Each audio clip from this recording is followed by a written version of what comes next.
A primeira a gente nunca esquece e hoje é o episódio número 1. E no nosso primeiro episódio a gente vai falar sobre dinheiro. A conversa aqui é sobre histórias reais, sobre como o dinheiro muitas vezes revela medos, traumas, silêncios e também pode ser um caminho de cura. Que o dinheiro é uma questão emocional. Não é uma questão técnica, mas a nossa relação com o dinheiro precisa ser justamente desmistificada, colocada de uma maneira real para as pessoas reais, onde qualquer um consegue, de fato, ter um equilíbrio. Eu fiz um trabalho com 400 famílias endividadas de todas as faixas de renda e eu vi gente que ganha muito bem e está totalmente caótico financeiramente e gente que ganha muito menos e está super organizado. Mas o dinheiro é a maior fonte de ansiedade e depressão no mundo, segundo a Organização Mundial da Saúde. Gastar dinheiro é ótimo, é maravilhoso, mas se a gente não tem esse mínimo de autocontrole, vai virar sempre um peso na nossa vida o dinheiro. Nunca vai ser um negócio tranquilo.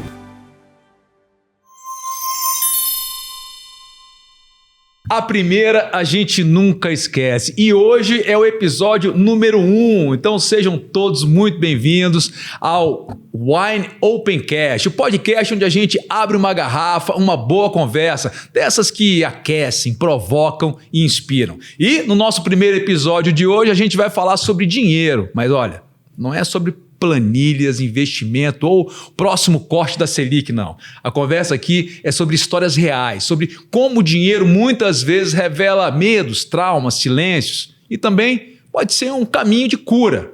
E para isso a gente trouxe aqui esse cara que entende muito, que sente tudo isso com profundidade. Thiago Godoy, mais conhecido como Papai Financeiro. Ele é mestre em educação financeira, estudou mais de 400 famílias endividadas, foi head de educação da XP, escreveu, palestrou em TEDx, enfim, um cara muito fera. Thiago, muito obrigado por estar participando aqui com a gente do nosso primeiro, e como eu falei, a primeira a gente nunca esquece. Cara. Que honra. Pô, a honra é nossa, a honra é nossa de te receber aqui. Obrigado pelo convite. Viu? Poxa vida, que legal, Juan. Muito legal. Mais pra beber um vinho então, hein? Pois é. Que podcast bom esse, daqui a pouco a gente já começa. Muito bom. Mas, Thiago, eu quero começar pelo seguinte, porque eu fui pro mundo do vinho e comecei a comunicar o vinho, justamente porque tinha algo que me incomodava. Me incomodava essa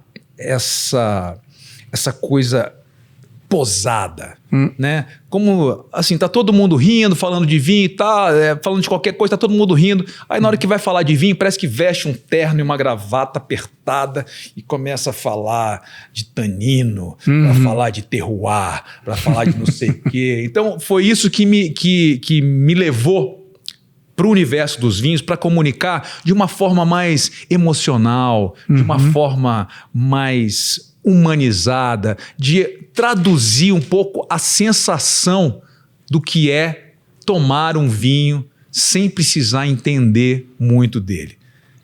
Eu queria saber de você que tem um público enorme aí que te segue e fala sobre uma coisa tão delicada, de uma maneira tão humanizada e tão emocional como é o seu trabalho. Muito bom, poxa, tem uma correlação aí interessante. Você fala do vinho com a motivação de desmistificar uma coisa que é levada com muita pompa e que não precisa ser feito assim. Eu tenho, de certa forma, uma motivação parecida de falar sobre vida financeira, porque eu tive a oportunidade, Juan, de viajar pelo Brasil num grande projeto de educação financeira, que na época chamava Estratégia Nacional de Educação Financeira. A gente fez escolas no Brasil todo, para adultos de baixa renda, todas as faixas de renda. Eu aprendi muito nesse tempo, nessa primeira entrada na educação financeira, que o dinheiro é uma questão emocional. Não é uma questão técnica. Apesar da técnica ser, conhecimento técnico nunca ser demais, é importante sim, mas a nossa relação com o dinheiro precisa ser justamente desmistificada, colocada de uma maneira real para as pessoas reais, onde qualquer um consegue, de fato, ter um equilíbrio. Então eu falo muito desse lugar do como você pode ter um equilíbrio quanto à vida financeira, colocar as prioridades no lugar que elas têm que ser colocadas e, claro, lutar para conquistar essas prioridades, porque todo mundo precisa lutar. A vida não é fácil, nunca foi e nunca vai ser. Nós vivemos dificuldades diferentes, é claro, para uns ela é mais difícil, para outras ela é menos difícil, mas a questão financeira, quando ela não está organizada, ela não melhora nada, ela só piora, na verdade. Então, eu tenho muito esse lugar de estudar, porque tem 11 anos que eu estou envolvido com esse assunto especificamente, né? Estudo e vivo isso há muito tempo, e tento traduzir isso de uma maneira simples para as pessoas, e isso tem me dado muita satisfação, e a gente tem acompanhado bons resultados, principalmente para as famílias, que hoje é o nosso principal foco, falar de dinheiro para as famílias, porque hoje eu tenho uma família, vivo isso, filho, né, casamento, filhos, e não é fácil. E se o dinheiro não estiver equilibrado de novo, ele piora as coisas. Então, sim, essa é a nossa missão. Agora, como trabalho, né? Você trabalhando com famílias, eu acredito que você tenha tido experiências com várias faixas etárias, né? Sim. A gente vem, você é bem mais jovem que eu, mas... Obrigado pelo bem mais jovem. Bem mais jovem. Eu já tenho 60 já. Poxa, porque você tá muito conservado. Conservado. Que idade você tem? Que idade você 43. Tem? 43, então.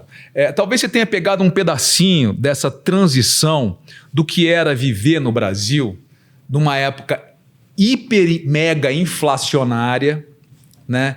Para uma fase onde a gente tinha uma estabilidade. E hoje, apesar de todas as confusões que a gente vive nesse momento delicado, né, do país, e não só do país, mas do mundo. Mais ou menos uns 500 anos que está delicado. Exatamente. Mas eu acho que essas duas fases, assim, essa época inflacionária, para a gente pegar uma moeda, falando mais do real, né? O que você identificou nessas... Porque uma coisa é você receber um salário e você ter que ir correndo para o supermercado para comprar comida, para comprar não sei o que, ou seja, você tinha que gastar o dinheiro logo porque amanhã ele já valia menos. Exato. Né? E hoje que você pode se equilibrar mais, você pode se programar, você conseguiu identificar nesse seu estudo aí esses vícios que eram de uma época inflacionária e de uma época onde o dinheiro era mais estável? Isso é interessante. Para a gente chegar num ponto de partida aqui e não iludir ninguém aqui, o ser humano, todos nós, temos dificuldade de lidar com dinheiro. Tá? Aqui no Brasil ou em qualquer país. Se você for olhar os Estados Unidos hoje, que é uma referência, digamos assim, né? Sim. Tem um PIB per capita muito maior que o nosso, tem um PIB muito maior que o nosso, tem uma qualidade de vida material, né? Falando entre aspas, porque materialmente eles têm uma qualidade de vida melhor que a nossa. Concordo com você. O americano hoje está 77% da população americana vive de salário em salário. Ou seja, ganha bem, ganha melhor na média que o brasileiro, gasta tudo. Ou seja, a vulnerabilidade desse cidadão que tem uma renda boa, tem uma casa talvez melhor, um carro melhor, e o brasileiro não tem o carro, então tem uma qualidade de vida em tese melhor, ele está tão vulnerável quanto a pessoa aqui no Brasil que tem a renda 10 vezes menor. Porque qualquer imprevisto que aparecer para ele, ele não tem condição a não ser pegar um empréstimo. Isso já é um fator de vulnerabilidade, vai incorrer em juros, vai ficar endividado. Então, nesse sentido, nós, os americanos, uma boa parte da população mundial, estamos mais ou menos no mesmo lugar, tá? Então a gente acho que critica muito o brasileiro, nós brasileiros criticamos muito o brasileiro e fica apontando os outros como fossem referência, mas o dinheiro é a maior fonte de ansiedade e depressão no mundo, segundo a Organização Mundial da Saúde. Então é um problema para todo mundo, só para ficar bem claro isso. E mais dinheiro, é claro que melhora a nossa vida, mas não necessariamente mais dinheiro faz a gente ser mais organizado. Tá? Não tem essa correlação direta. Eu fiz um trabalho com 400 famílias endividadas de todas as faixas de renda e eu vi gente que ganha muito bem e está totalmente caótico financeiramente e gente que ganha muito menos e está super organizado. Eu queria só sublinhar isso que você falou, porque é muito bacana. Você fez um trabalho com 400 famílias endividadas. Não é que 200 eram tranquilas, assim, eram bem endividadas. Não. Todas elas estavam endividadas. Então, sim, isso é um dado significativo, né? Sim, e é um dado...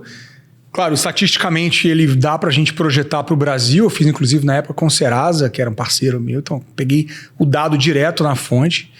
E dá para a gente replicar que o Brasil... Agora, o Brasil continua com um percentual de 80% de endividados, 75%, 80% de endividados há muitos anos. E o que está aumentando até pouco a pouco é o número de inadimplentes.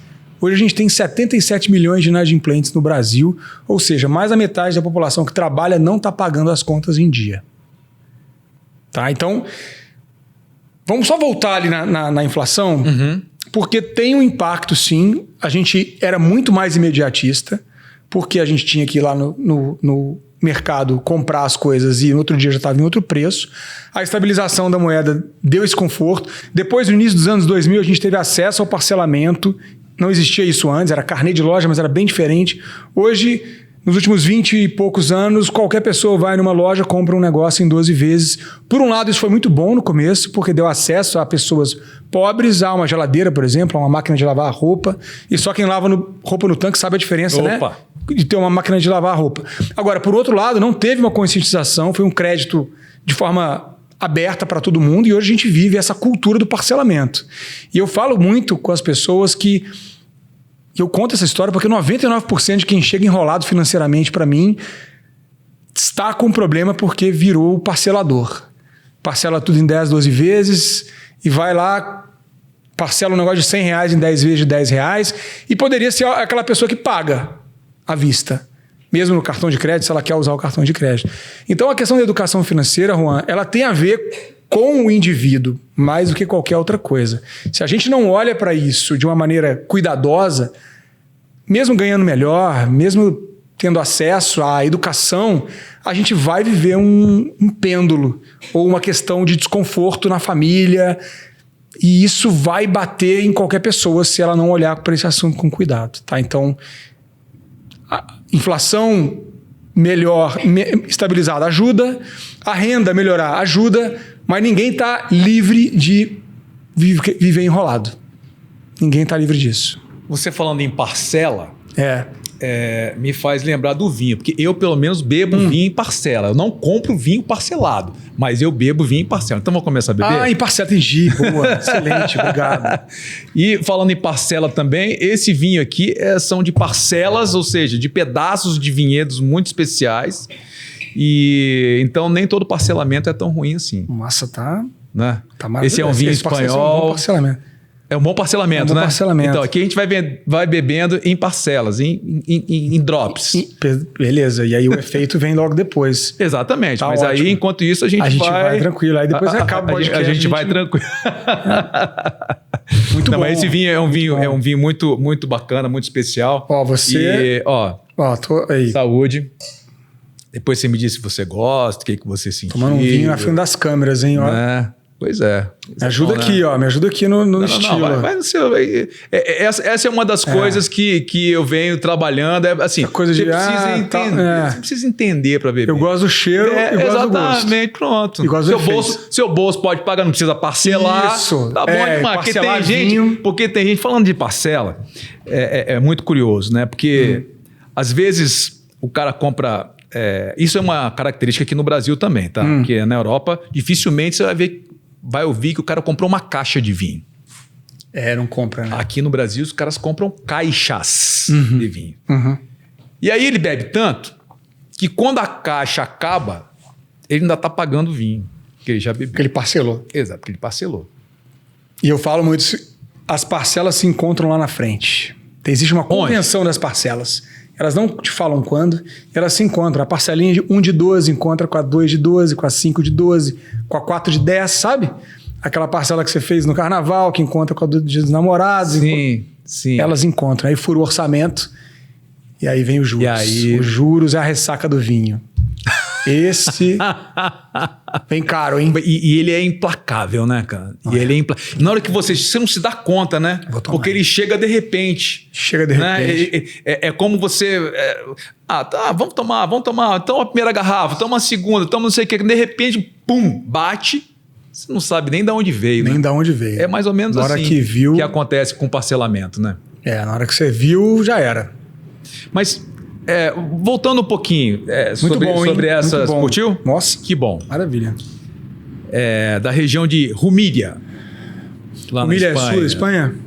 Mais pra cá um pouquinho. Ó. O mapa da Espanha tá aqui, né? Indo pra Barcelona? Aqui. Exatamente. Ali embaixinho ali. Essa coisa do parcelamento é uma coisa curiosa, né? Porque... até o americano agora tá parcelando. Tá parcelando. Não tinha isso antes lá.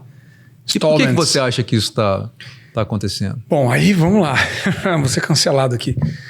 A gente vive numa cultura de consumo.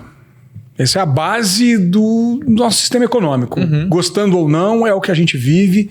Existem inúmeras críticas que a gente pode fazer ao capitalismo, mas ele é de fato o nosso sistema econômico e ele é o que funciona, que é o que de fato está vigente. Então, eu acho que o capitalismo é o melhor sistema que a gente tem, porque é o sistema que funciona aqui. Eu acho que dá mais acesso, né? A pessoa que quer empreender, que quer trabalhar, que quer, que não quer viver em função da pensão do governo. A gente está falando de um sistema, por exemplo, o que a gente vive aqui no Brasil é diferente do que o americano vive, do que o chinês vive, por exemplo, do que o europeu vive em vários aspectos, né? Tanto como sistema econômico, como a cultura mesmo que está por trás disso. A gente parece um pouco com o americano nesse sentido, mas tem várias diferenças, é óbvio, em relação ao que está acontecendo no sistema econômico. Mas sem entrar muito na parte técnica disso, a gente vive o capitalismo porque ele é o melhor sistema que tem. Os outros que foram... Se tentou fazer outros modelos, não funcionou, não chegou até aqui. Só que, claro, a gente precisa criticar também esse sistema, porque isso é saudável para a evolução. Então, minha crítica é muito ao consumo exacerbado que a gente vive. O americano vive isso de uma maneira exponencial, né? Se você for para qualquer país na Europa, na verdade, ele vai olhar para o sistema, né, do norte-americano, principalmente o estadunidense ali, o americano médio e vai criticar aquilo ali. Porque hoje, se você olhar os números, a desperdício de alimento, por exemplo, 40% dos groceries, né, que o americano faz do mercado é jogado fora nos Estados Unidos hoje. 40%. Eu morei lá por 2 ocasiões e esse número não muda. Existe uma cultura de consumo e substituição, de obsolescência programada, que é muito danoso, não só para o ambiente, para o ecossistema, mas para nós, seres humanos. E essa coisa poxa, eu comprei uma coisa, vou trocar, tem que trocar logo ali na frente, isso não faz sentido. Né? O carro, por exemplo. Eu lembro que a primeira vez que eu fui a Portugal, eu fui na casa de uns amigos que moravam num lugar maravilhoso, assim, eles tinham uma condição muito boa, e o carro que eles tinham era um carro muito simples, eu não lembro qual, mas era um carro velho. E eu olhei assim e falei, cara, como é que o cara mora assim e tem um carro desse? E no Brasil é o contrário, né? Verdade. As pessoas moram num lugar ruim, mas ela tem um carro que ela não deveria ter. Eu vejo muito isso nessa cultura agora com a internet, então, tenho que mostrar. Parece que as pessoas elas têm vergonha de postar foto. Antigamente a gente viajava, já achava maravilhoso, né? Tô viajando de avião. Hoje em dia a pessoa, se não tiver na classe executiva, na primeira classe, ela nem posta foto, né? Você avião? Ninguém viajava de Fusca do meu avô verde, então, eu não queria nem saber. E aí a pessoa hoje ela quer ainda rachava a gasolina. É lógico. Com os amigos. Já acabou a gasolina no meio do caminho? Muitas vezes. Com certeza. Não, e mudou muito, né? Assim, você já deve... Quem aqui já usou herdou roupa de primo, de amigo, da sua mãe lá que veio, você herdava a roupa, né? Com certeza. A gente remendava a sandália havaiana com prego. Né? Hoje em dia a molecada não aceita isso mais, né? Os pais não aceitam mais. Então a gente está mais consumista, a gente está querendo estar num lugar onde a gente ainda não deve estar. E não é que você não pode sonhar em ir para Disney. Você deve sonhar em ir para Disney. Mas o problema é você antecipar e não poder pagar depois. Eu vejo, infelizmente, muitas famílias se endividando. O casal começa a vida a 2 já com a dívida de 150 mil reais e não tem um dinheiro para dar entrada no apartamento. Aí vai morar de aluguel porque fez uma festa para mostrar para todo mundo. E eu entendo que é um sonho de muita gente, acho que a gente tem que respeitar o sonho de todo mundo, mas é, de certa forma, uma péssima decisão financeira você começar um casamento que é justamente a maior causa de divórcio, é problema financeiro, com uma baita dívida de uma festa. E aí, consequentemente, eu acho que a gente está vivendo essa ilusão aí coletiva de que tem que mostrar, tem que aparecer. A brincadeira do avião é essa, as pessoas não... Ninguém posta selfie mais na classe econômica. Né? Não, classe econômica pensa que eu sou pobre. Mas enquanto a gente tem que ter pé no chão, né? Sonhar, mas ter pé no chão. O que você acha, então, qual o seu... que faz parte do seu trabalho, assim, a primeira lição, né? O cara quer mudar, mas ele quer mudar de verdade. Não aquele que fala que quer mudar e na verdade, não quer. Né? Ou não consegue. Ele quer facilidade. Seja lá qual motivo for. Mas para a pessoa seguir a cartilha mesmo, assim. Assim, eu quero zerar o meu lifestyle aqui de parcelar as coisas e eu quero... começar uma vida mais saudável financeira, qual é o primeiro conselho que você dá? Perfeito. Na pessoa física, né? Pessoa física. Na pessoa física, não tenha dívida, a não ser um imóvel. Preciso comprar, parcelar, não tem como pagar, claro, 99,9% vai parcelar o imóvel. Ok, financiamento imobiliário é diferente. Sim. Mas não tenha dívida, não busque dívida, não parcele as coisas, não tenha 3 cartões de crédito. Tá, mas eu tenho dívida. Zero dívida. Então, primeiro objetivo... Primeira coisa, zerar a dívida. Zerar a dívida. Zerar a dívida. Começar do zero, trabalho para pagar aquela dívida, me penitencio aqui para não comprar mais nada, para não viajar, para não sei o quê. Primeiro eu tenho que quitar a dívida para começar uma vida saudável. Zero cartão de crédito. E depois, daqui a pouco, você vai poder viajar, comprar, se você acerta então, né? Porque, por exemplo, um dado que você até deve saber mais do que eu, é que o povo de Brasília, por exemplo, que a maioria é funcionário público, eles vivem endividados. Consignado. Consignado. Você falou uma palavra. Vive consignado. Inclusive, existe os bancos que me perdoem aqui, existe um mecanismo de... Porque os caras têm acesso a quando a pessoa vai ter... Isso aconteceu com a minha mãe, que era funcionária pública. Os caras ligavam e falavam assim, a senhora vai receber um aumento, a senhora vai receber não sei o que e tal, tenho consignado aqui. É um processo. Então, primeira coisa, estancar a dívida. É ter horror à dívida. Horror à dívida. Entendi. E aí eu não estou falando do crédito para o cara que é empresário, precisa de um dinheiro para expandir. Não é um crédito produtivo que vai gerar negócio. É crédito para consumo. Tem horror à dívida. Não tenho dinheiro para pagar. Espera para ter o dinheiro acumulado. Quero ganhar pontos no cartão. Ótimo. Pague à vista no cartão com o dinheiro esperando a conta. No dia que vencer o cartão, você paga integral. Mas a pessoa no Brasil não consegue conquistar nada se ela não parcelar. Se você consegue parcelar e pagar em parcela, você consegue poupar o mesmo valor todos os meses e colocar para pagar. Seria um problema de ansiedade? A gente quer antecipar. A gente quer antecipar. O cérebro humano, ele vive com a maximização do prazer. A gente quer hoje, agora, o que a gente não quer esperar. Isso é um mecanismo do cérebro. Ele quer evitar a dor, maximizar o prazer. Ele gasta 25% da energia do corpo, sendo que ele tem 3% do peso. Então a gente tem um cérebro que nos sabota se a gente deixar. Isso é natural. É claro que é um movimento que é um esforço. Não é natural poupar, tá? Não é natural investir. Não é natural não é natural fazer regime.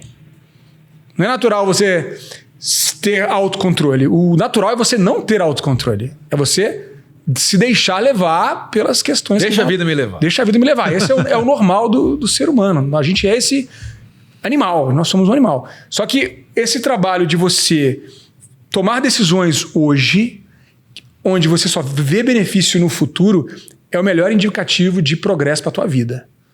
Vou repetir. Você tomar decisões no presente, que se você só vê o benefício lá na frente, é o que vai fazer diferença na tua vida. Porque a gente tende a fazer o contrário. A gente toma decisões que só beneficiam a gente no presente e que vão dar prejuízo no futuro. Isso para qualquer coisa, não é só com dinheiro. O dinheiro é você comprar o que você não deve, ficar endividado e viver enrolado, né, com a sua grana, com a sua vida financeira e tendo vários outros problemas. Né? Saúde mental, problema de relacionamento, problema de produtividade no trabalho e por aí vai. Mas na alimentação é a mesma coisa. Se você só comer o que você quer, porcaria o dia inteiro, você vai ter problema. Vai ficar acima do peso, vai ter um problema de colesterol alto, saúde, diabetes e por aí vai. Então, o difícil na vida é esse equilíbrio, né? Então, eu estou aqui bebendo vinho e dando lição de moral aqui nas pessoas. Mas eu vejo, infelizmente, então, muita gente que... Eu acho que existe uma questão assim, você é um cara estudioso, né? Então você não está lidando... Você não está dando lição de moral, você está educando as pessoas, né? De certa forma, para que elas tenham uma vida melhor e possam tomar um vinho sem ter problema. E assim, bebe o vinho quando está bem, não para afogar as mágoas. Exatamente. Esse ponto é muito importante. Eu estou bebendo até rápido, tá vendo? Mas assim, não só estudioso, mas eu vi por muitos anos, continuo vendo, inclusive hoje com a internet, a gente chega no Instagram lá, milhões de pessoas, na verdade, né? E as pessoas falam com a gente e, sei lá, abriu uma caixinha de pergunta hoje. Já tem mais de 150 mil pessoas que viram a caixinha de pergunta e estão... Acho que, sei lá, 1000 perguntas aparecem ali. Então a gente sabe, é meio que um big data, a gente fala papai data, né? Papai financeiro, papai data. Porque a gente tem as informações do que são as dores das pessoas. E são muito parecidas. As dores são muito parecidas. E isso para a pessoa que é formada em humanas, em exatas, a que tem a renda mais alta, a que tem a renda mais baixa, as dores são muito parecidas. E tem muito a ver com essa questão da gente equilibrar e dar a prioridade. Poxa, é aquela história. Poxa, você gosta de vinho, a gente está tomando um vinho aqui muito legal. Estamos apreciando uma garrafa de vinho. Se você todo dia começar a tomar 5 garrafas de vinho, daqui a um tempo você não vai ter prazer mais com isso aqui. Porque vai se tornar um negócio... E vai ter problemas. Vai ter problemas. Então tudo, até a água, né? A água é importante, é essencial. A gente precisa beber água. Se eu ficar 3 dias sem beber água, eu morro. Mas se eu beber 3 litros de água aqui, eu vou passar mal. Não posso beber 3 litros de água em 1 hora. Então é a diferença do remédio e do veneno e a dose. Então a coisa do dinheiro, gastar dinheiro é ótimo, é maravilhoso. Mas se a gente não tem esse mínimo de autocontrole, vai virar sempre um peso na nossa vida o dinheiro. Nunca vai ser um negócio tranquilo. Vai ser sempre um estresse. E eu vejo pessoas que poderiam ter uma vida tranquila. Eu tenho casos, inúmeros casos. Famílias com rendas muito boas. E que estão vivendo aquele caos. E isso faz parte da sua história? Um pouco assim? Pessoal? Você já teve uma fase na sua vida onde você estava devendo, onde você parcelou demais, você se empolgou com alguma coisa e a partir daí você sofreu essa transformação? Ou não? Você sempre foi um cara que olhou o seu financeiro de uma forma diferente? Olha, boa pergunta. Assim, eu entrei na educação financeira porque eu participei de um processo seletivo e fui contratado para liderar um grande projeto. Eu tive essa sorte, né, de entrar ali e realmente entrar num universo novo para mim.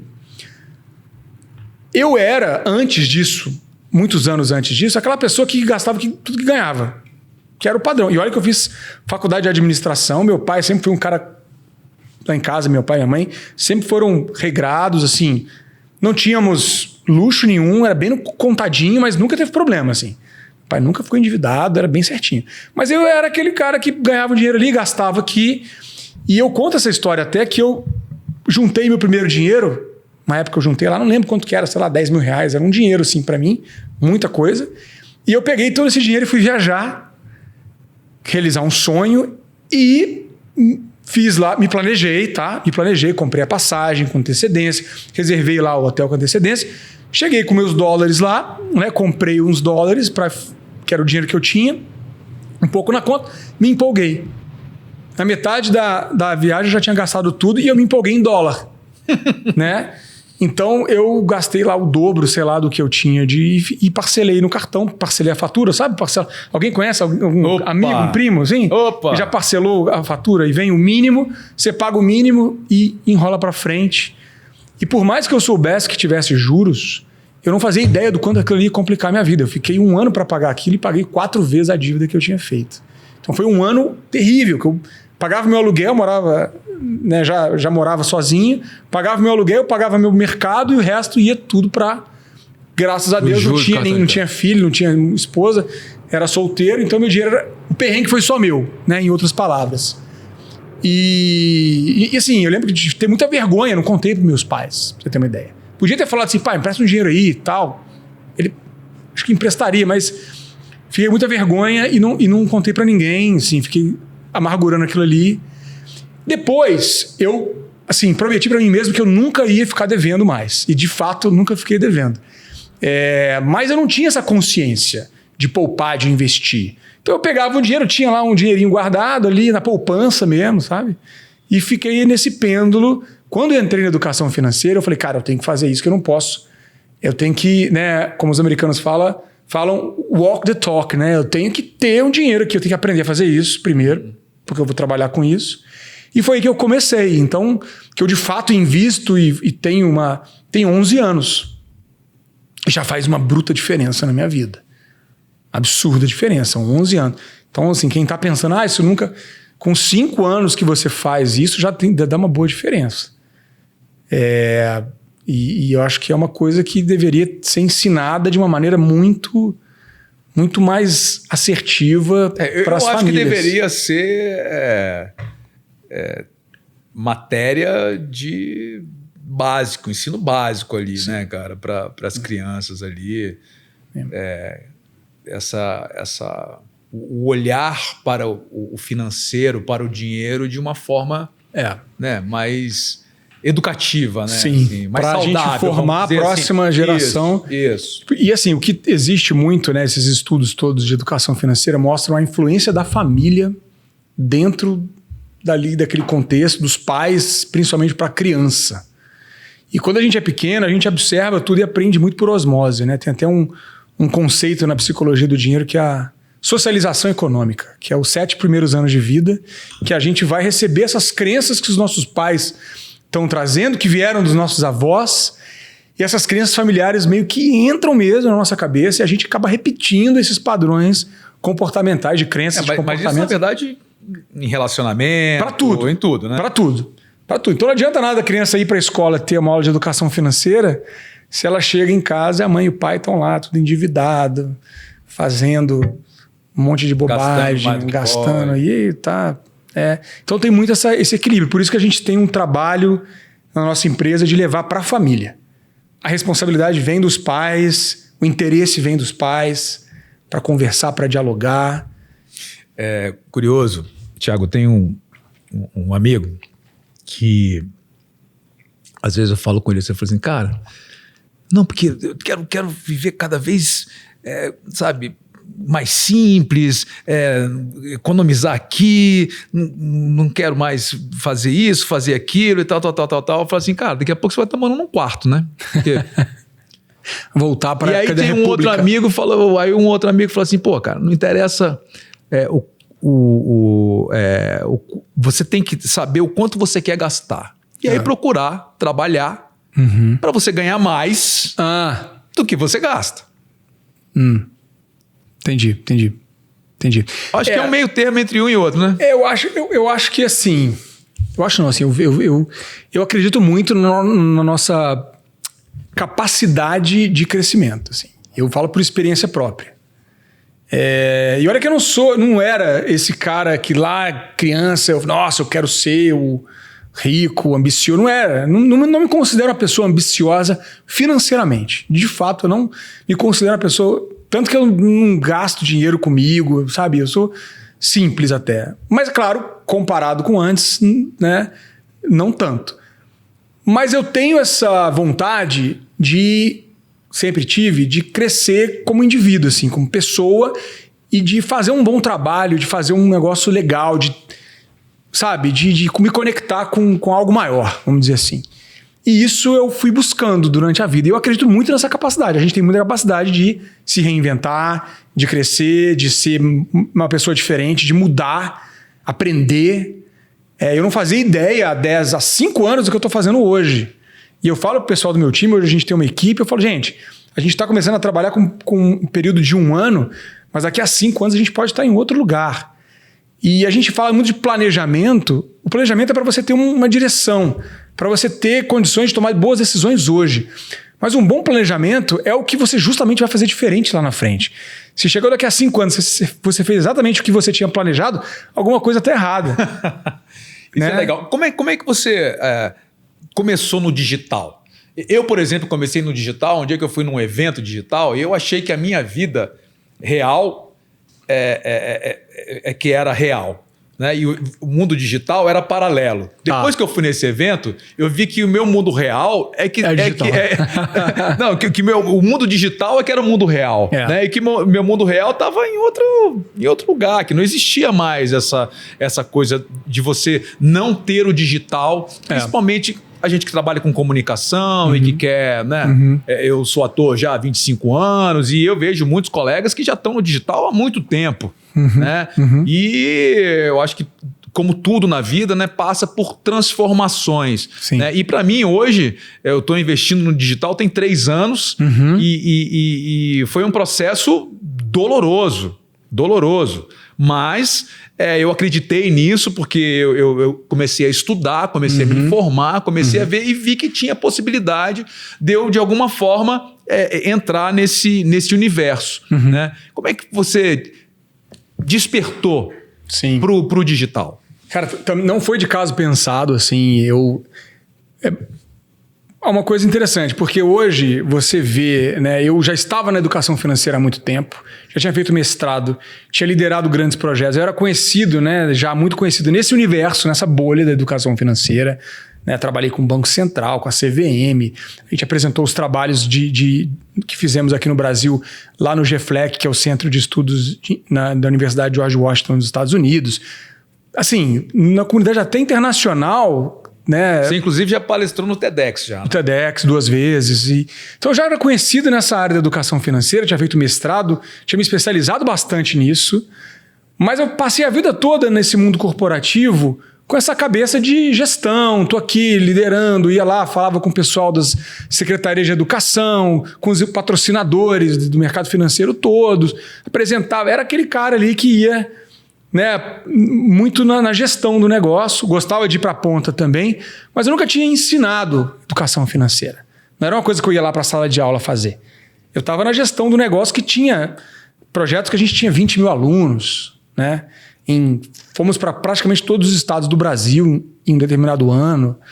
Então eu estava muito nessa parte mais executiva ali, dizendo assim. Uhum. E aí quando eu fui para a XP, que eu fui pegar e olhar para essa estratégia de educação financeira ali, que na época a gente estava olhando para XP Educação, que era uma escola no digital, e logo depois entrou a pandemia, assim, foi logo depois que começou a pandemia, aconteceu uma virada de que eu precisava também ajudar na parte de educação, na parte da ponta, digamos assim, que são os cursos. Então, literalmente, eu comecei a gravar os cursos. Eu também fui professor de vários cursos da XP Educação, que até hoje estão lá, inclusive.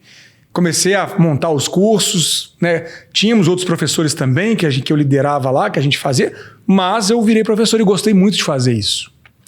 E aí, até por estímulo, eu comecei a fazer o Instagram lá, montei na época um Instagram que chamava Psi Financeiro, porque eu gostava de psicologia financeira.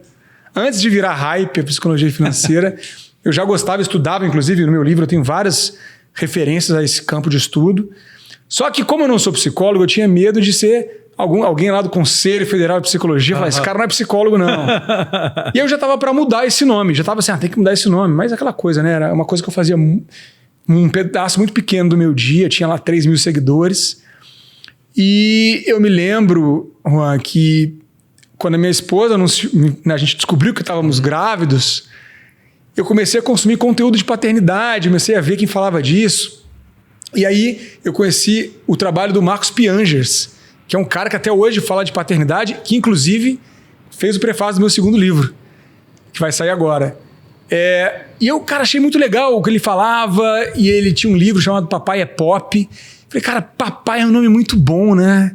E aí eu troquei de Psi Financeiro para Papai Financeiro e comecei a ter essa abordagem mais para famílias e começou a crescer. E aí começou a crescer organicamente e em 2023 eu lancei esse livro, Emoções Financeiras, trouxe para você. Obrigado. Que fala sobre justamente como as emoções impactam a vida financeira. O livro começou a me dar muitas oportunidades de palestra. Comecei a fazer palestra ali também sem saber direito. Porque eu fazia apresentação de apresentação dos projetos, né? Então eu comecei a virar palestrante, gostei muito também disso. E aí isso virou uma empresa. Bom, resumindo, né? Acho que uma coisa meio de longo, foi bastante tempo. E aí eu vi o quanto que a internet tem poder, porque hoje eu sou conhecido muito mais do que eu era antes. E ser conhecido nesse ramo me deu a oportunidade de falar com muito mais pessoas. Então, o meu propósito hoje está sendo muito mais desenvolvido e me dá muito mais satisfação, porque eu tenho essa liberdade de poder criar os projetos e chegar em pessoas, e isso é muito satisfatório, sabe? Então, pela primeira vez em 20 anos quase que eu fiquei no mundo corporativo, eu pedi demissão de uma grande empresa do mercado financeiro, que eu estava bem, que eu tinha uma boa posição, eu gostava do que eu fazia ali, mas eu comecei a ter muito mais prazer nesse caminho aí da Papai Financeiro, e eu acho que isso, é verdade, é o que faz a gente elevar o nível de tudo, sabe? Do impacto que a gente tem. Tem gente que foca no dinheiro, né? No ganhar dinheiro, mas focar naquilo que você gosta e você ter a a sensibilidade ou humildade, ou seja lá o que você queira chamar, né? De ter essa percepção de que algo que você está fazendo, você de alguma forma recebe um outro chamado, né? Eu acho que você acaba tendo um retorno financeiro que você nem imaginava, fazendo algo que você nem imaginava. Porque, com certeza, você falou assim, eu comecei a fazer palestra, eu nem sabia o que era, mas você, de alguma forma, foi intuindo aquilo, foi percebendo, e isso foi ressignificando a sua vida. Não só profissional, mas tenho certeza que pessoal também. Total. Né? Não, total. Quando a gente vai num lugar, numa palestra, tem lá 100, 5, 20, ou igual estava em Natal semana passada, tinha 2.000 pessoas. Setembro, né? Setembro Amarelo, fizeram um evento lá, que é o maior evento de saúde mental no Brasil, inclusive, promovido pelo Corpo de Bombeiros do Estado. E foram os corpos de bombeiro, foram os policiais militares, foram os policiais de trânsito, quase 2.000 pessoas no maior teatro que tem lá no shopping. E assim, independentemente do tanto de pessoas que estão ali, você sente a energia da pessoa, que você está falando uma coisa que ela está entendendo o que é importante para ela. Você está causando alguma transformação nela, né? E você sente ali, na hora, em tempo real. E isso parece que é a mosca do... o vinho, né? É o vinho do... Eu acho que é uma conexão, né? De fato, assim, não sei qual que é a sua crença. Eu acredito que existem coisas que a gente não explica. Sim. E eu acho que a conexão é justamente sobre o quanto que você consegue passar para alguém. E, claro, porque você não é uma via de mão única, você está passando uma coisa que você viveu, que você estudou, que você teve experiência. Se você passa isso com o coração realmente a serviço, você recebe de volta. Eu acho que essa coisa não tem volta. Quando você percebe isso, eu percebi isso, não tem tanto tempo assim. Eu vejo o quanto que a minha vida lá em casa... E a questão financeira, de fato, é apenas uma consequência. É claro que é importante, é claro que muda, sim. E que nos deixa bem animados, com certeza, ter uma melhoria na vida financeira.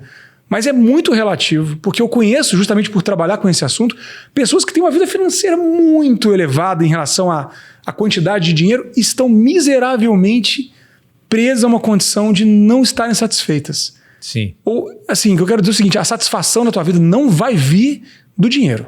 Você falou eu falo uma isso coisa... com muita humildade e vendo muitas histórias. E às vezes as pessoas falam assim, papinho de coach. Papinho de coach, porque o cara tá bem de vida e tal, mas é real isso. E uma vez eu vi, né? Hoje a gente tem uma possibilidade grande de ouvir coisas super bacanas no digital, né? No YouTube, enfim.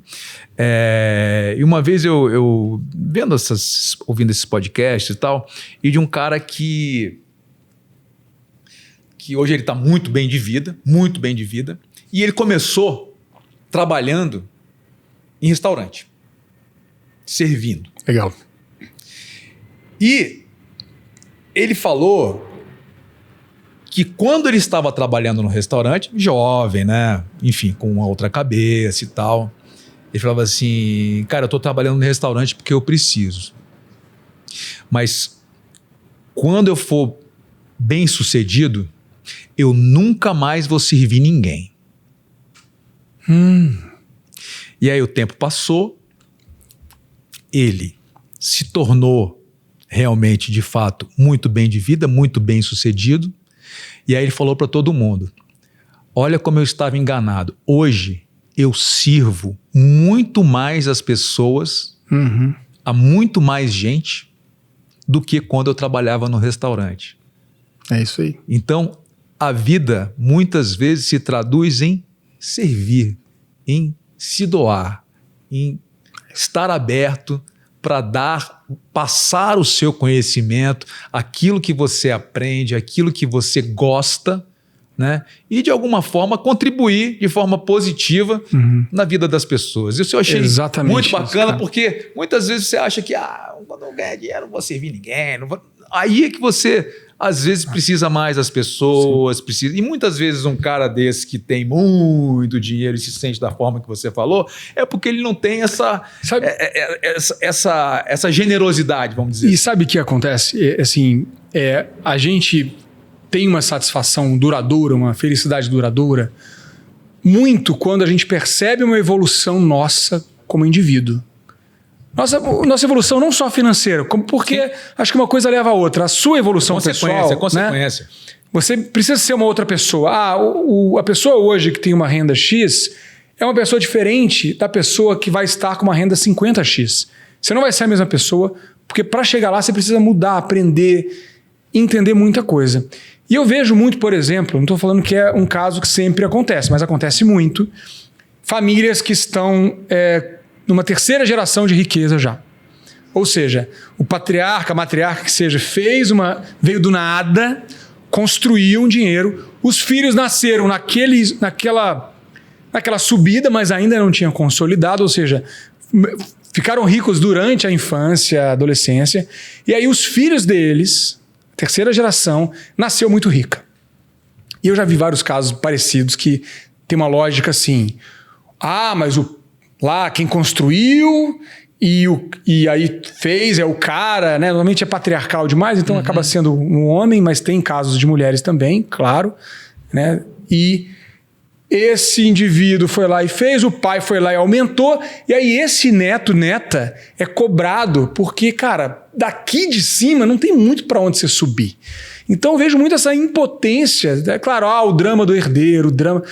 Claro, gente. Mas eu acho que... Mas esse indivíduo, só para você ter clareza, que essa pessoa ela não tem muitas vezes a mesma confiança, a mesma autoestima, a mesma vontade de crescer como indivíduo do que a pessoa que está ali, como esse cara que era garçom, estava servindo as pessoas. Ou às vezes, essa pessoa é importante ela se dar conta de que se ela trabalhar o necessário, o suficiente para manter aquilo já ali, já tá bom demais. Opa! Não é não? Claro. Então, eu acho que isso, o seu trabalho deve contribuir bastante principalmente para essas pessoas assim, não principalmente, mas muito para essas pessoas também, porque o estado emocional ele tá, para quem tem pouco, tá associado a dinheiro, mas muitas vezes não tá dissociado do dinheiro. E o dinheiro não é problema mais. E quando o dinheiro não é problema mais, e você não está se sentindo bem?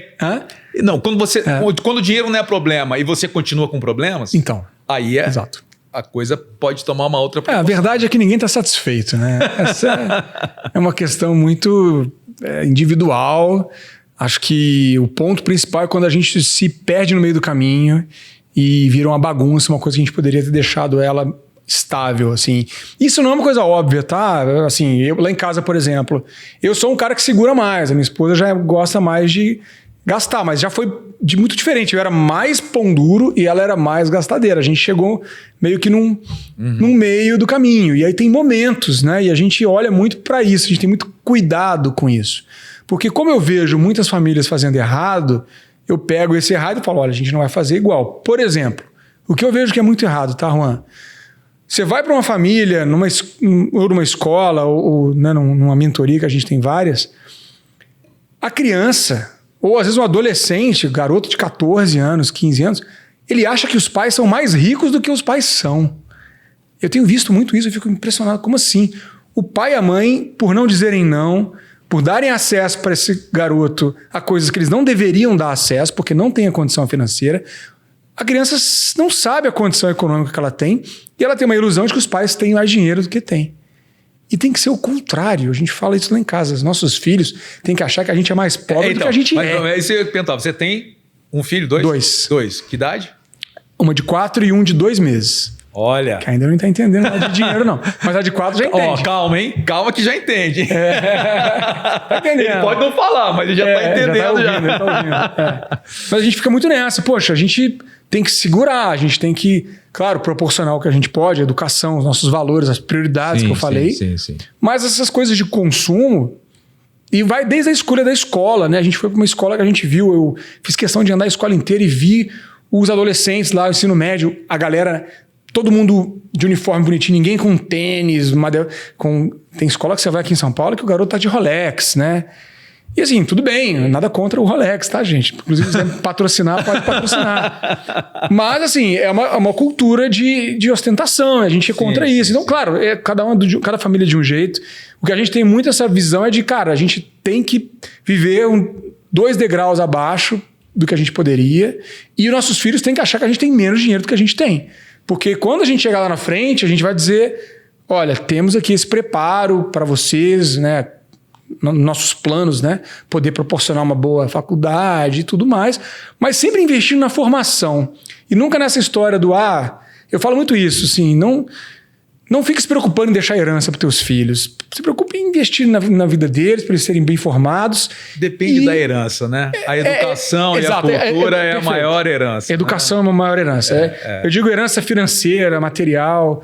Eles têm que construir o caminho deles, sabe? Você, quando começou no digital, é claro que pode ter sido um objetivo, mas você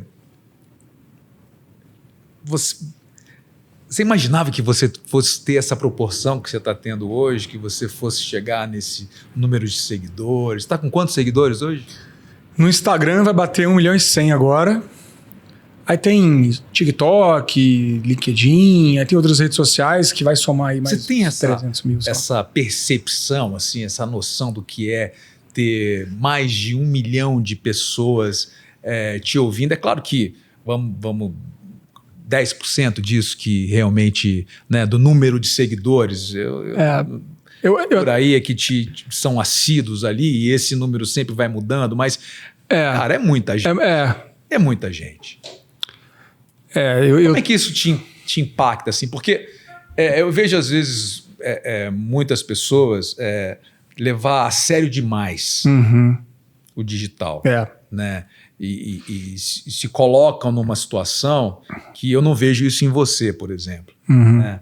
Assim, isso é um trabalho, isso é uma coisa. Então, assim, se dar importância por aí é um risco muito grande, né? Mas quando você começou lá, você imaginou que você poderia, em pouco tempo, chegar onde você chegou? Então, de verdade, não era uma ambição minha, até porque eu já estava mais velho, né? Então, acho que eu já tinha meio que um caminho... Nossa, eu imagino, bem mais velho, né?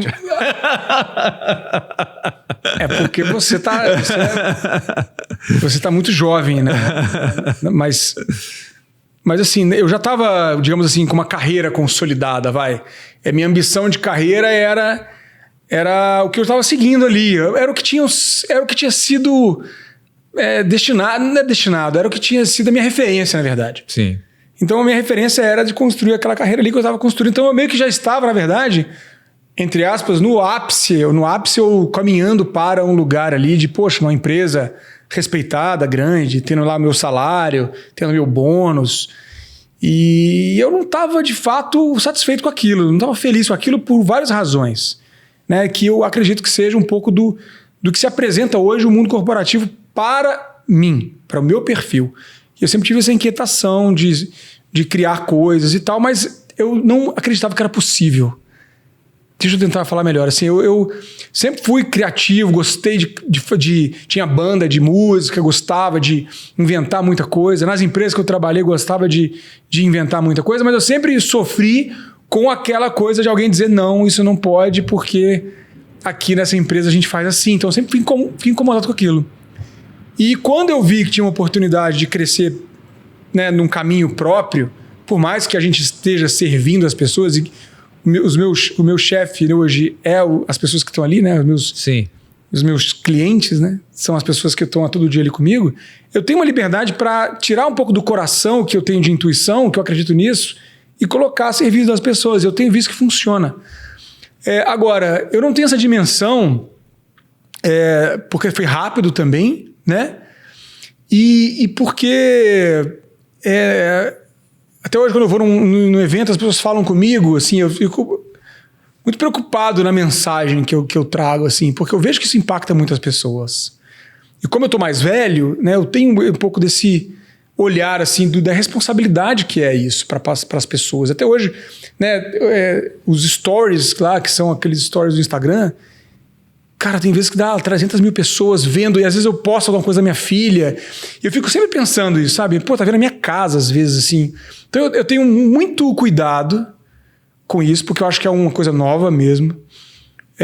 O mundo é muito grande, tem muita gente. Você vem da XP, do BTG, desses bancos assim de investimento?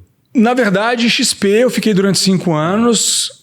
Eu venho de projetos de educação financeira e antes projetos de educação.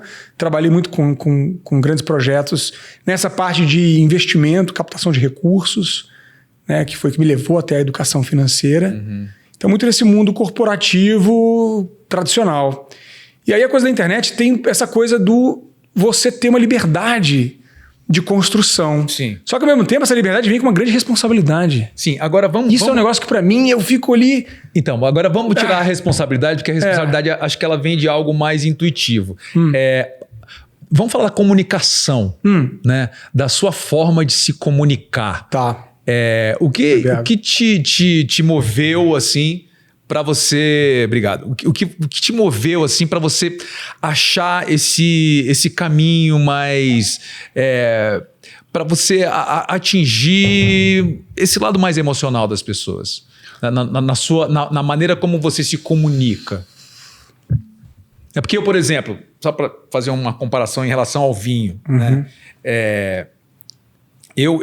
As coisas que eu falo sobre o vinho e tal é muito sobre o que o vinho me causa. Tá. Né? A curiosidade que eu tenho sobre conhecer a história do produtor, sobre onde é produzido esse vinho, como é que foi elaborado esse vinho. Esse aqui, por exemplo, né, Monastrell, Syrah e Merlot. O que essas 3 uvas significam dentro dessa garrafa, o ano, a safra dele, o lugar onde ele foi, né, produzido. Então isso tem um impacto em mim que eu tento traduzir, né, de uma maneira lúdica, poética, não tão técnica. Sim. Né? E pelo que eu percebo do seu conteúdo, ele guardadas as devidas proporções, tem esse apelo também emocional. Sim. Né? Pelo que a gente está conversando aqui, você tem esse viés assim, mais emocional. E você sentia falta disso e por isso que você... Poxa, Nós somos um ser emocional. O Wilfred Bion fala isso, um psicólogo americano. Ele fala que a razão é escrava da emoção e só existe para racionalizar a experiência emocional. Mas peraí, você me falou que você não era psicólogo. De formação, né? De formação. Tá bom. O que na prática faz muito sentido. A gente é um ser, nós somos um animal, e a gente tem um córtex pré-frontal, que é essa área da frente do cérebro que é mais desenvolvida no ser humano. Na verdade, os outros mamíferos não têm. A gente tem um sistema límbico, que é onde dá a emoção. Nós somos esse ser que se conecta com a emoção. Isso não é uma afirmação minha. Todo o trabalho de neurociência mais recente, inclusive, tem mostrado que nosso canal de comunicação com o mundo ele é totalmente emocional. O que a gente chama de racionalidade é uma tentativa nossa de organizar isso de uma maneira tradicionalmente didática. Mas o nosso cérebro ele é emocional, ele é intuitivo, ele responde com muito mais intuição e velocidade do que de forma estruturada. Né? Mas aí você sempre tem que ter uma pessoa para estruturar para você. Eu tenho É importante você ter uma pessoa para estruturar. Mas os pensamentos, as coisas. Tem gente que é mais estruturada, tem gente que é mais intuitiva. Mas, de fato, todo mundo na prática, se você der uma questão, todo mundo vai primeiro ter o lado intuitivo para resolver, rapidamente. Quanto que é 2 mais 2? 5. 356 vezes 888. Você consegue pegar e fazer aqui uma continha. Sim, só você não pode beber muito vinho. Mas aí faz a continha, porque tem um lado racional. Hoje eu faço já no celular. Na calculadora. Mas o lado que a gente aprendeu a ter caminho cognitivo vai usar esse caminho. Se você dirigir sem o Waze para o outro lado da cidade, você vai chegar lá. Só que você vai parar no posto, perguntar, vai errar e tal. Você constrói um caminho cognitivo para chegar numa solução. Quando você for pela 100ª vez, você está repetindo isso e está no campo da repetição. Né? Todo mundo funciona assim. Todo mundo é esse ser emocional. O que, na questão financeira, eu coloco muita energia, isso reflete também um pouco do meu jeito de ser, acredito, é que se a gente olhar para o que é o nosso mundo emocional, dá o peso real para ele, que é a parte do autoconhecimento que a gente precisa tanto ter, a gente começa a encontrar onde estão as nossas falhas. A gente começa a encontrar onde a gente está errando e onde a gente pode aprimorar. E aí a gente começa a entender, cara, realmente eu tenho que direcionar minha vida de uma forma diferente. Eu tenho que dar mais energia para o que realmente tem valor para mim. Eu falo hoje da questão financeira porque eu entrei nesse universo da questão financeira e eu entendo disso. Mas isso se aplica a tudo na vida. Mas você se atenta mais, você se atenta mais ao lado psicoemocional, né? Porque... de resolver isso dentro dessa questão. Você acha que a sua contribuição, né, ela vai ser mais importante dentro dessa área financeira, usando esse seu conhecimento psicoanalítico, enfim, nessa... Porque a gente toma decisão financeira com emoção. Quando você foi lá e comprou aquele vinho caro que você depois não bebeu, porque você falou, não é muito caro para beber, eu quero vender, teve um aspecto emocional envolvido. Todo mundo vai tomar decisão emocional o tempo inteiro e está tudo bem. O ponto é, entendendo isso um pouco mais de profundidade, nos dá mais clareza para enxergar o mundo com uma ótica, com uma lente diferente do que a gente estava enxergando. Porque quando a gente vai olhar a pessoa que está errando sistematicamente, ela está normalmente enxergando o mundo de uma maneira que está muito enviesada por pessoas que estão ali colocando uma pressão nela e ela não está vendo, pelo meio que ela está vivendo, ela não descobriu ainda que ela pode ter mais autonomia para tomar decisão. Isso desde as pequenas coisas, como ser uma pessoa consumista que compra muito, ou tomar decisões ruins, como ter uma festa de casamento mais cara do que o apartamento. Então, acho que o caminho que eu tenho promovido é da pessoa ter mais poder de decisão no fim do dia. Porque se a gente deixar, o mundo vai vender tudo pra gente o tempo inteiro. E não está errado, o mundo não está errado.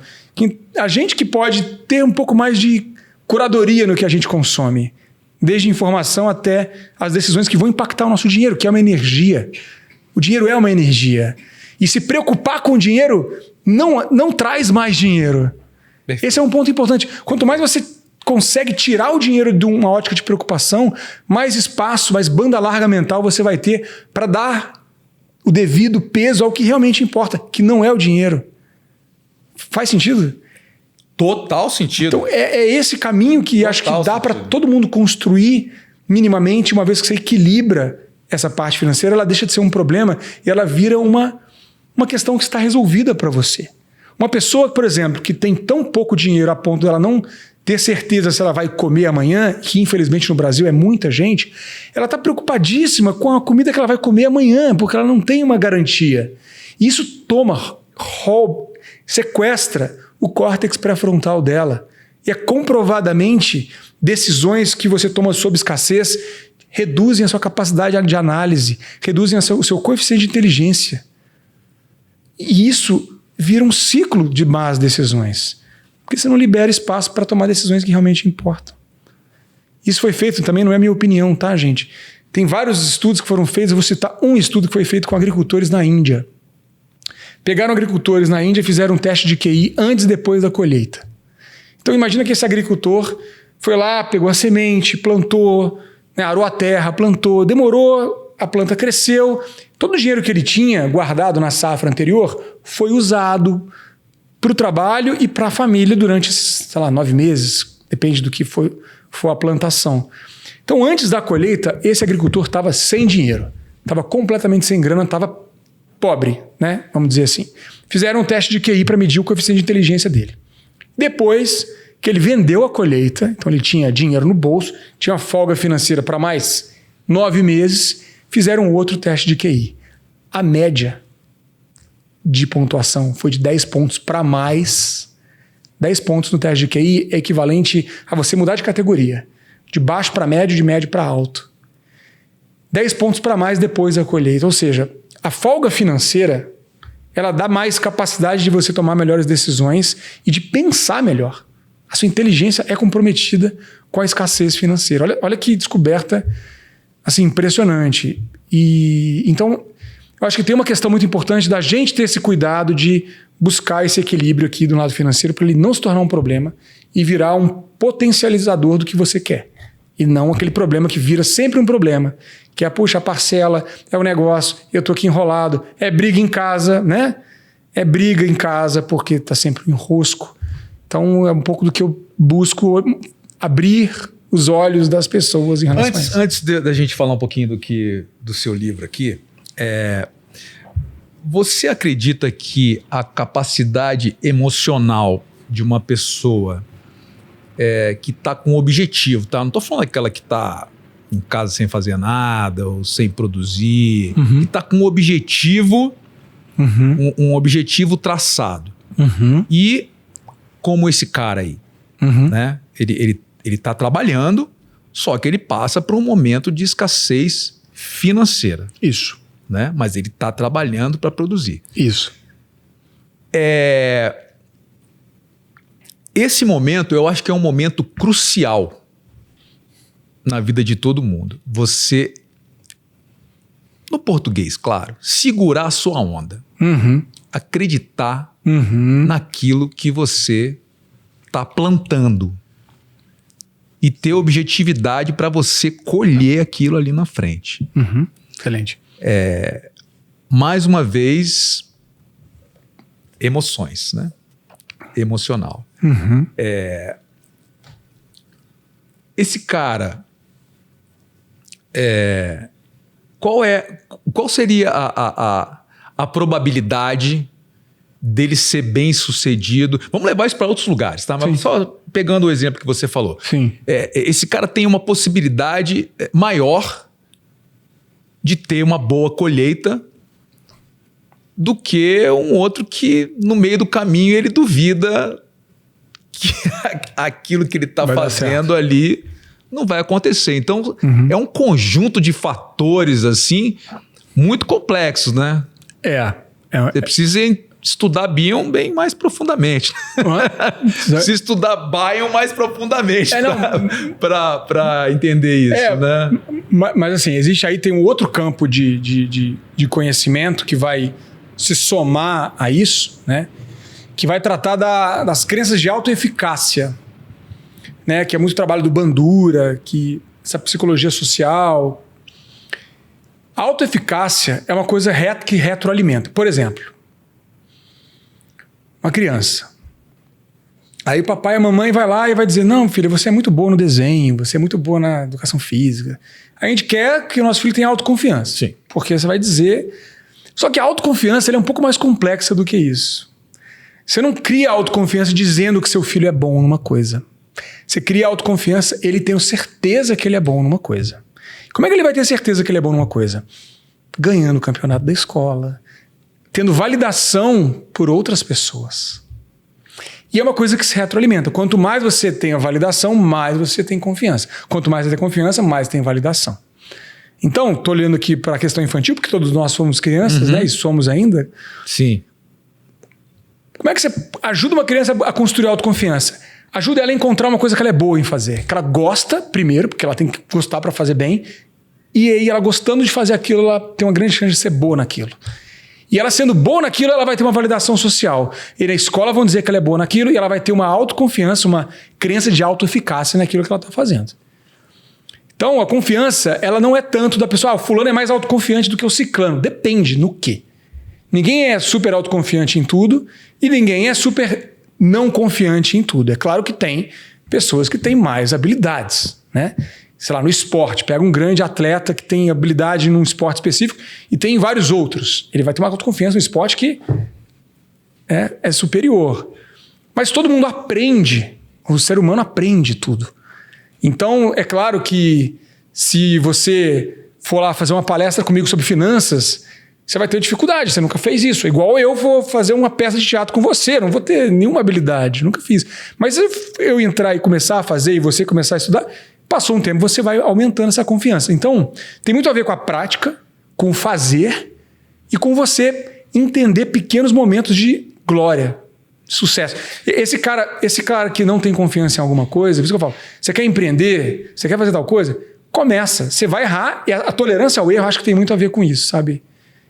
Tô dizendo da minha experiência, tá?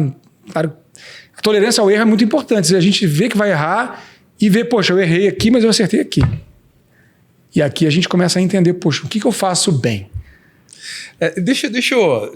como é que a gente está de tempo aí? Tá rolando ainda? Tá. Uma coisa muito importante, assim, para mim, por exemplo, que eu questiono muito. Sim. Tá, Thiago? Questiono muito isso. A questão do bullying. Do bullying? Bullying. Boa. Você falou sobre validação. Boa. Né? A validação que retroalimenta, o pai estimula o filho, a filha a fazer algo que ela faça bem, e aí ela vai, né? Ela é bem sucedida, e ela tem uma validação da sociedade, do colégio, onde ela está indo, onde ela está voltando, pai, aquilo tudo vai crescendo, vira uma bola de neve. Ok? Aí tá tudo certo. Em tese, isso não significa que ela não vai deixar de ter problemas em outras áreas da vida. Sim. Mas vamos falar sobre a autoconfiança, construção da autoestima, a confiança. E aquele cara, aquela menina, que ela acredita tanto nela, cara, tanto nela, que independente do bullying que ela passe, independente do que ela sofra, ela vai atrás, vai. Contra tudo e contra todos. E aí daqui a pouco ela vira para trás e fala assim, ó. Eu consegui. É muito curioso, né? Isso é de pessoa para pessoa. Existe algum... Porque hoje em dia eu percebo assim que essa coisa... não, porque ele sofre bullying. Não, porque é preconceito. Não, porque é real. Claro, não tô falando que não existe, é real. Na minha época era outro nome, não era zoeira. Né? Exatamente. E isso acontece, né? Antigamente, e nem se tocava disso. Isso não era tão valorizado como é hoje. Se problematiza muito hoje. Se problematiza. Você falou uma palavra bacana.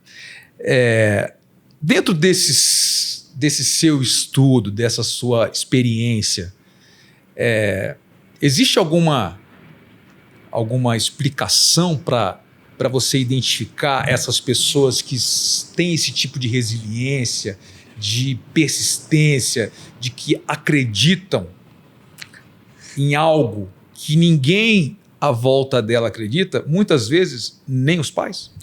Puxa vida.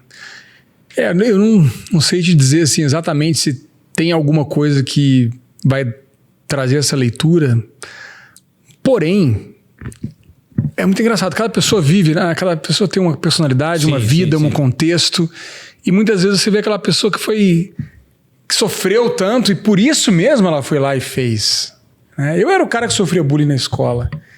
Mas eu não era gordinho, que é normalmente quem sofre bullying. Assim, mas não tinha um nome estranho? Não tinha um nome estranho. Mas eu aceitava, eu deixava, né? Também até em um certo momento da minha vida. E acho que muitas pessoas também acabam sendo assim, né? Aquelas pessoas que durante a escola era o nerd da escola e sofria e hoje está em outro...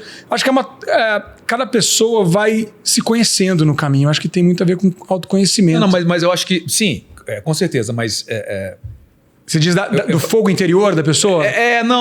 Se dentro dessa sua... Né, porque hoje em dia a psicanálise está muito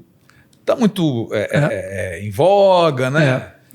Isso, inclusive, falar em voga denota a idade. Em voga. Hoje é o hype. Hype e tal, né? A psicanálise explica tudo, e Freud, e Bion, enfim. Então, eu acho que... Como é que... Se existe algum estudo voltado para isso, porque hoje, né... sendo pai, inclusive, né? Quando que os nossos pais iam falar assim, meu filho, você me ama? Isso aí não... Né? E antigamente você falava qualquer coisa, levantava a voz pro seu pai, você tomava uma bifa que você saía rodando. Então, assim, existe algum estudo em função disso? Porque existe muito estudo em função das pessoas que sofrem bullying e têm problemas. E, né? Ele é isso, aqui, é deprimido por causa disso. Blá, blá.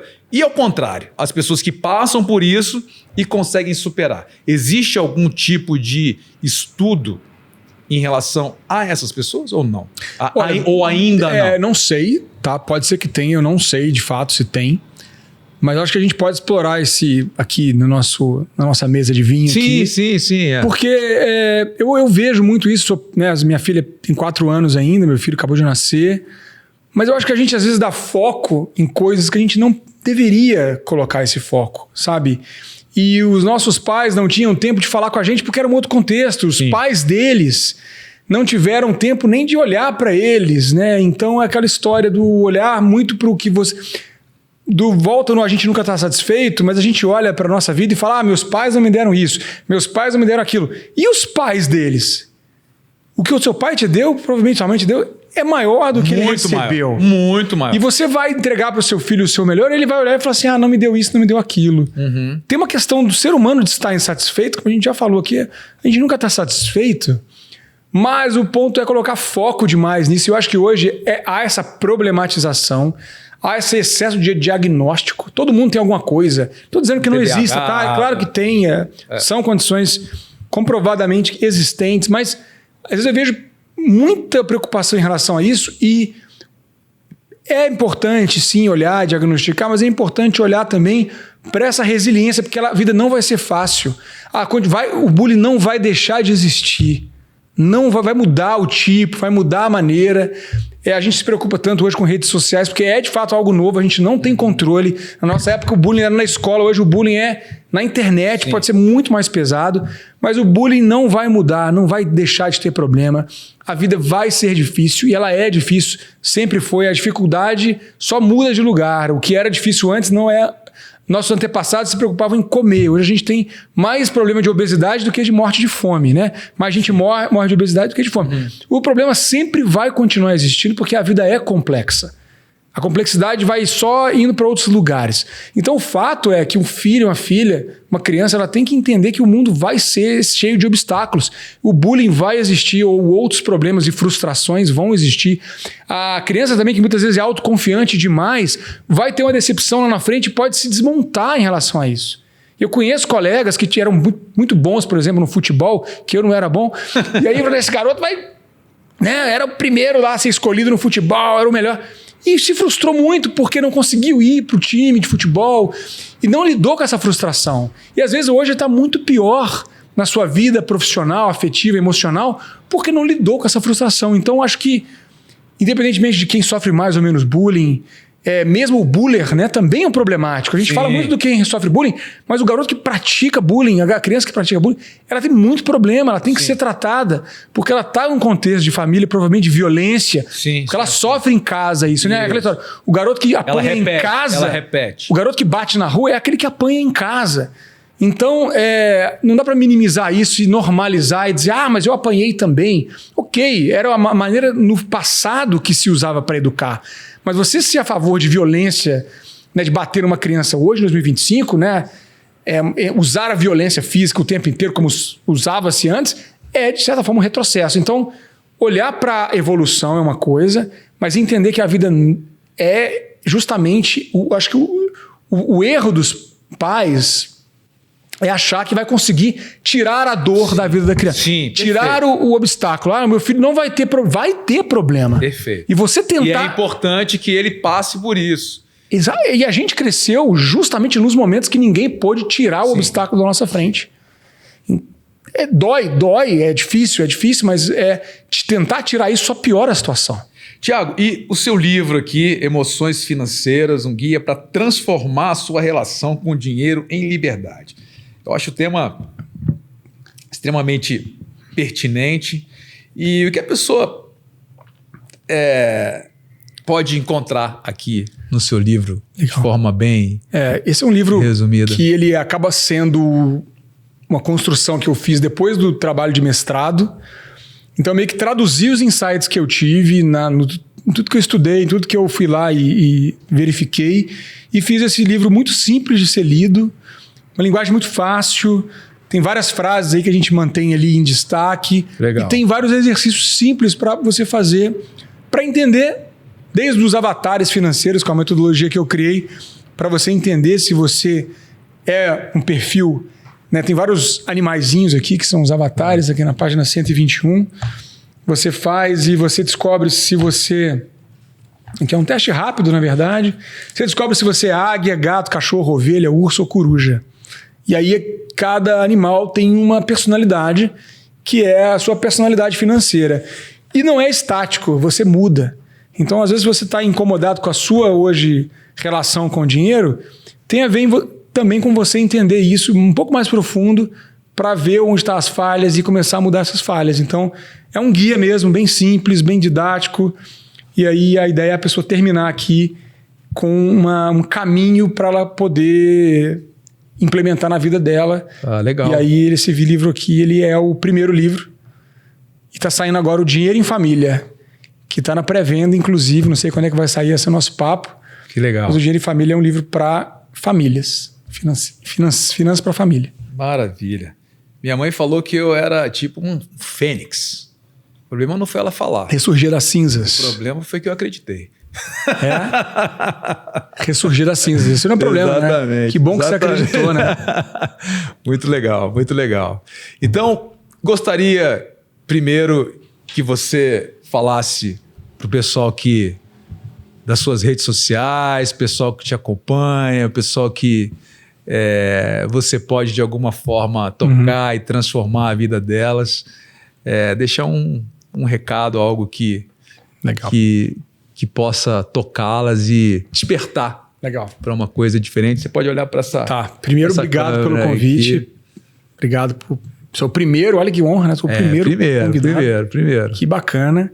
Parabéns pelo projeto, pela equipe aqui maravilhosa que está fazendo isso.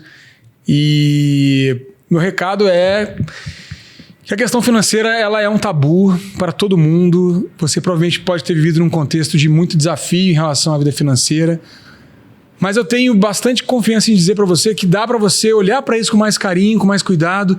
E, como eu disse aqui várias vezes, colocar a prioridade no que realmente é importante e ser focado nessa prioridade. Porque quando a gente coloca energia, as coisas acontecem.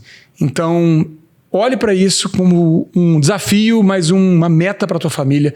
Ter as finanças equilibradas, sair da dívida, parar de ser a pessoa que parcela tudo. Coloca isso de uma forma minimamente organizada na tua vida, que você vai ver o benefício para as outras áreas da tua vida.